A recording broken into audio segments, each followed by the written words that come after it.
Hello guys, welcome to our channel cric gossip. So আজকে আমরা IPL 2024-এর match number 28 Kolkata knight riders versus Lucknow super জায়েন্টের pre match show নিয়ে আলোচনা করব প্রথম সেগমেন্টে।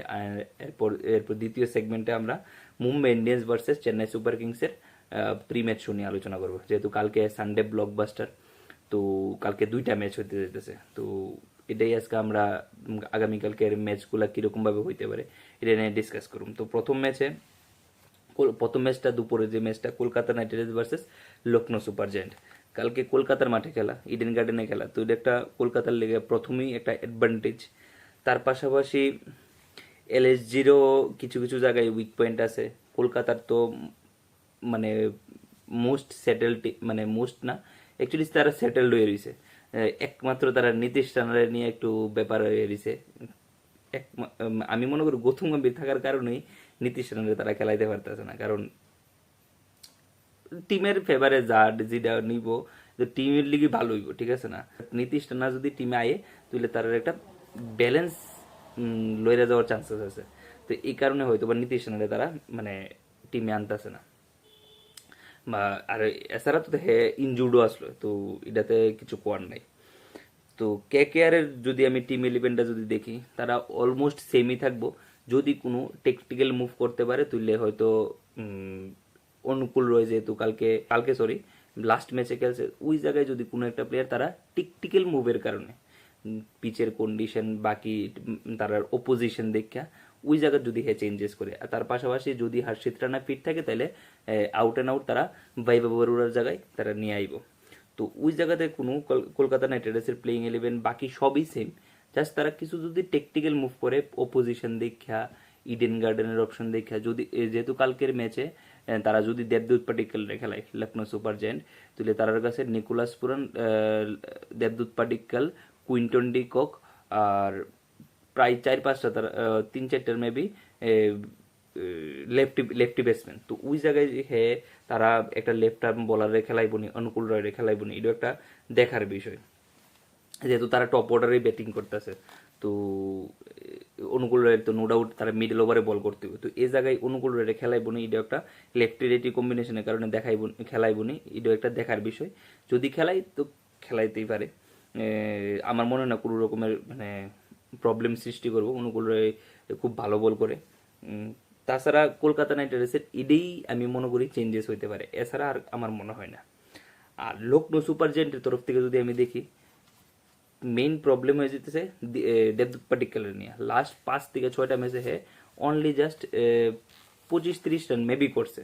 আমি ইন টোটালটা কাউন্ট করছি না, বাট বে 30-40 রানের বেশি করছে না লাস্ট 5-6টা ম্যাচে। তো মেইন হেডেক, আমি গত ম্যাচেও কইছিলাম যে দেবদূত পাটিক্কলের জায়গায় তারা দীপক হুড্ডারে চান্স দিতে পারে। দীপক হুড্ডারে এত লাস্টে খেলায় কোনো এজ এ ইম্প্যাক্ট প্লেয়ার খেলায় কোনো লাভ হইতো না। দীপক হুড্ডারে মানে ফার্স্ট ডাউনে খেলাও, তাহলে তারা একটা ভালো স্টার্টের পাশাপাশি একটা ইন্টেন্টফুল ব্যাটসম্যানও পাওয়া যাবে। যেহেতু দেবদূত পাটিক্কল যেহেতু রান করতে পারতেছে না, আউট অফ ফর্ম আছে, তুলে দীপক হুড্ডারে খেলাও। এখন কই না যে দীপক হুড্ডারে চান্স দিতেছি, তারা পারফরমেন্স করতে পারছে নো। দীপক হুড্ডা ওই জায়গার ব্যাটসম্যানই না। দীপক হুড্ডা ফার্স্ট ডাউন অথবা সেকেন্ড ডাউনের ব্যাটসম্যান, মানে 3 নাম্বার অথবা 4 নাম্বারের ব্যাটসম্যান। তো ওই জায়গায় না খেলাইলে তারা লাস্টে ফিনিশিং রোল, মানে 5 নাম্বার 6 নাম্বার 6 নাম্বার 7 নাম্বার খেলায় এর থেকে কিছু তুমি মানে অ্যাকোয়ার করতে পারতো না। এটা আমার পার্সোনাল পয়েন্ট অফ ভিউ। তো দীপক হুড্ডারে খেলাও। আর তারা আর কোনো যদি চেঞ্জেস করে, একমাত্র যদি মহসিন খান ফিট থাকে, তাহলে আরশাদ খানের জায়গায় আইতে পারে।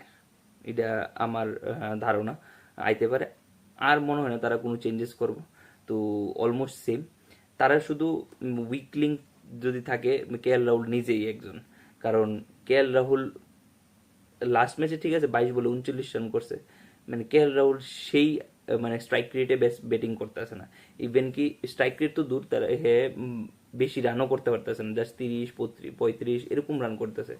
তো একটা অ্যাটাকিং মানে স্টার্টের পাশাপাশি যেমন কুইন্টন ডিকক স্টার্ট করার পরে হেও মানে 10-15 রান 20 রান করে আউট হয়ে যেতেছে। তো এরকম ভাবে খেললে মানে তারা স্টার্টিংটা ভালো হইতেছে। তার পাশাপাশিও দেবদূত পাটিক্কল ব্যাটিং করতে লাইমা সেটা রানও করে না, ইভেন কি বল খাইয়া উল্টারও প্রেশার সিচুয়েশন ক্রিয়েট করে কে এল রাহুল হোক আর অন্য ব্যাটসম্যানরা লেগেও।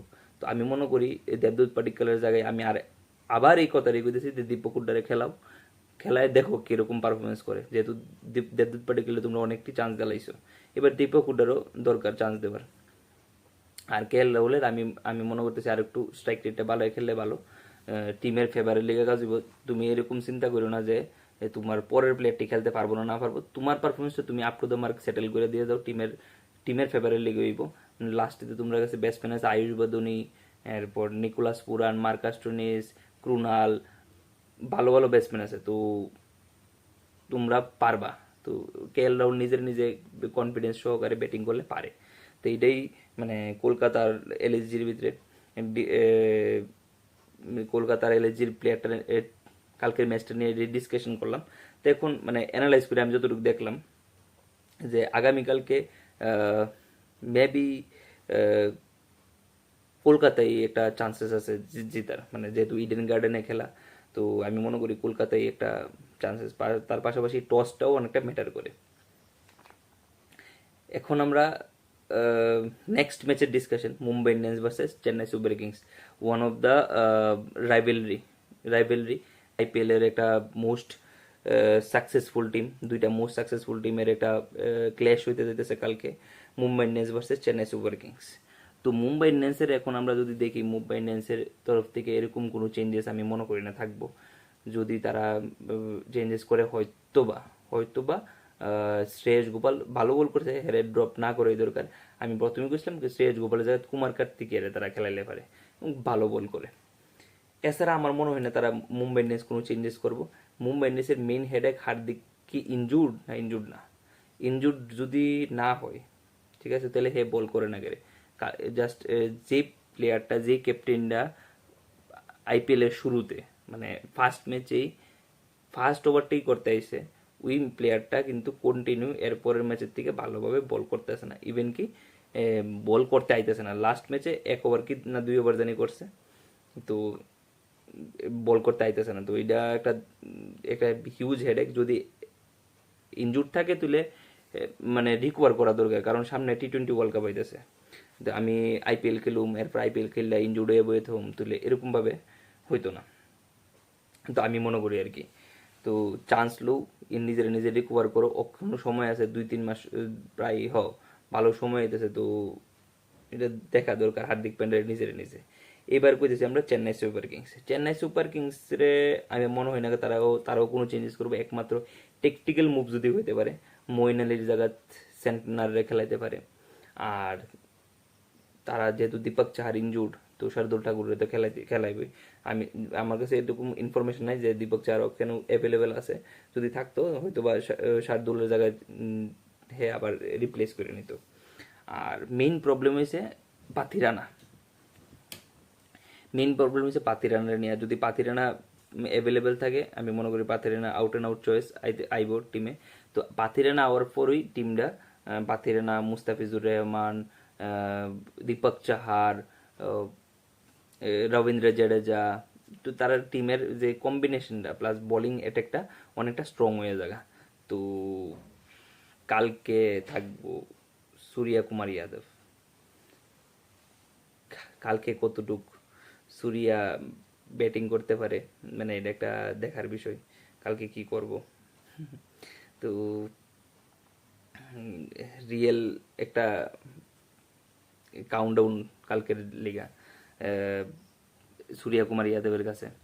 তো দেখা যাক কালকে কি করে। তো আমি যদি দেখি মুম্বাই ইন্ডিয়ান্স যেহেতু একটা উইনিং কম্বিনেশনে উইনিং স্ট্রিক ধরছে, তার পাশাপাশি উইনিং কম্বিনেশনে ফাইলেছে, তো আমি মনে করি সিএসকেও তো জিততেছে, বাট মুম্বাই একটা স্ট্রিক ফাইলেছে। তো আমি মনে করি মুম্বাই ইন্ডিয়ান্সই কালকে পাল্লা ভারী থাকবো, কারণ ওয়াংখেড়েতে খেলা, তো তারা এটা চাপ্পা জানে কোন জায়গায় কেমনে কি করতে হবে। তার পাশাপাশি তো ধোনি থাকবই। তো আমি মনে করি ফার্স্ট ম্যাচে কেকেআর অ্যাডভান্টেজ আছে জেতার, আর মুম্বাই ইন্ডিয়ান্সের চান্স আছে নেক্সট ম্যাচে জেতার। তো এ বলে আজকের ভিডিওটা এখানে শেষ করছি। আশা করি তোমাদের ভিডিওটা ভালো লাগবে। ঠিক এমনভাবেই বাকি টিমগুলো সম্পর্কে জানতে আমাদের YouTube channel click gossip subscribe করুন, তার পাশাপাশি লাইক এবং কমেন্ট করে আপনাদের মতামত জানান। থ্যাংক ইউ, গুড নাইট, শুভরাত্রি।